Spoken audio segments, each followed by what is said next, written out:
You know, it's funny how the most profound wisdom can be hidden in the simplest things from childhood. A silly song, a local snack, or just a phrase an elder used to say. Today, we're going to explore a classic nursery rhyme that turns out to be so much more than just a sweet memory. A lot of us grew up with this song, right? It's this comforting little tune about a trip to grandma's house. It's the kind of rhyme that feels like a warm hug, a shared piece of our collective past. But what if it was also a warning? And that's really the big question we're diving into here. Because depending on which version of this song you know, that trip to Grandma's bridge ends in two very different ways. So this little nursery rhyme, it turns out, has a bit of a split personality. And it's a perfect example of how folklore works, how it adapts to carry all different kinds of cultural information. Okay, so on one hand, you have this classic, funny story with that well-known Kaiping-style humor. You know the one. You bring a fish to impress grandma, it's only half cooked, and whoops, it jumps right back into the lake. A great little tale of good intentions gone wrong. But the other version, it's a completely different tune. It's this cryptic piece of medical advice straight from grandma herself. And that warning, eat more and you'll get boils, well, it isn't just some random threat to stop kids from eating too many sweets.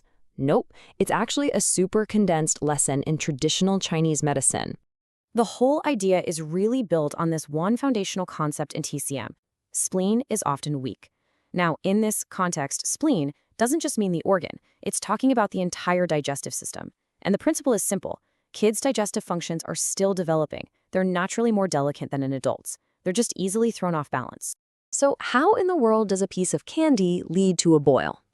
Well, TCM lays it out as a pretty logical chain of events. First, a child eats too many rich, sweet foods. Second, their weaker digestive system just can't handle it all, and this overload generates a kind of internal imbalance known as damp heat.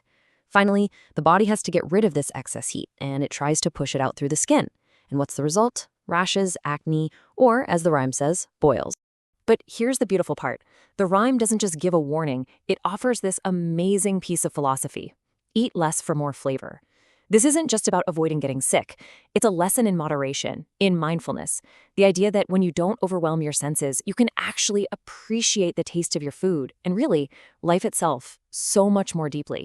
And this whole idea just brilliantly illustrates a core belief in regions like Kaiping, the idea that food and medicine are one and the same. They don't just talk about it, they live it. For them, snacks are often their remedies. Just take a look at these examples. Chicken poop vine cake, and yes, you heard that right, that's its actual name, it helps with digestion. Then you've got thorny vegetable cake, which helps clear out that internal heat we were just talking about. And mountain yam cake soothes the lungs. In Kaiping, snack time is basically a trip to a very tasty pharmacy. Which, of course, brings us to what is perhaps the most legendary and definitely the most humorously named remedy of them all. So, brace yourselves.